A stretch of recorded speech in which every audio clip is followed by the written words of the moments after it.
states that I've ever tried living in is the state of not being able to carry and hold myself, but always like, carry me.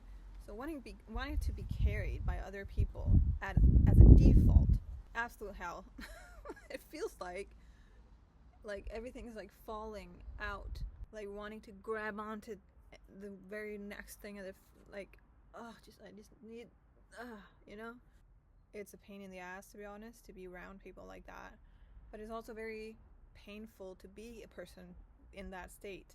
And honestly, I think it's actually more painful to be that person. It's just natural to want to like push them away, because they need to be like pushed into themselves and rejected, to be honest, until they fucking understand that, hey, you're supposed to hold yourself.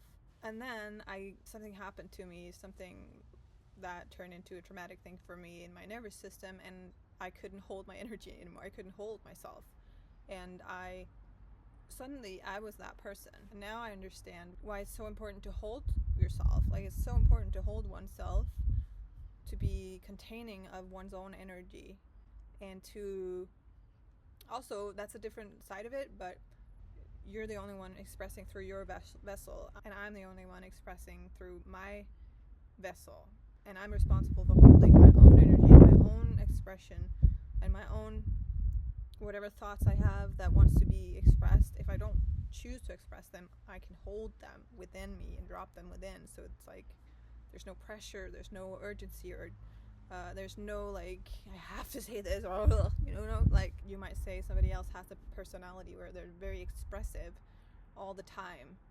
But I would argue that you could also be very expressive all the time, and very like I am now. Like, I express myself, I use my hands, but I hold my energy. I don't, but they could be expressing themselves all the time in that way. Like, that's a different kind of like, I express it because I can't hold it, versus I have myself and I choose from what I select, and I hold myself, my core, as I choose to express.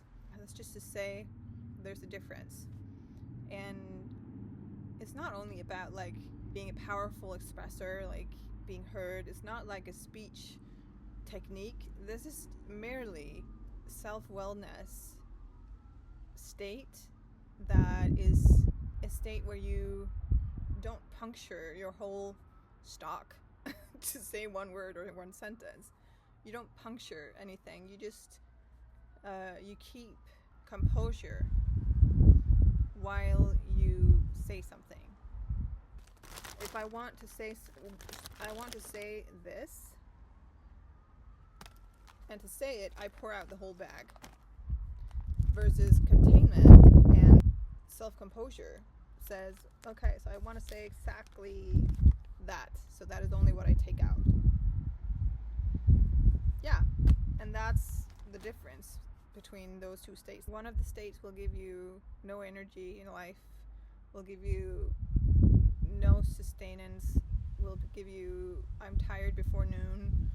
And the other state will give you, I can work for hours, I can express for hours, I can stay grounded as I speak, I can choose what I speak, I can be clear, I can deliver clearly, I can feel myself while I speak, I can stay with myself as I express and speak. So there's just so much to win in the containment of self-holding and self-composure and like having a good posture even. So it's keeping self-ownership of yourself and of your whole content inside, what you have inside, your whole inner world, and deliberately choosing what to take out and make part of the external reality.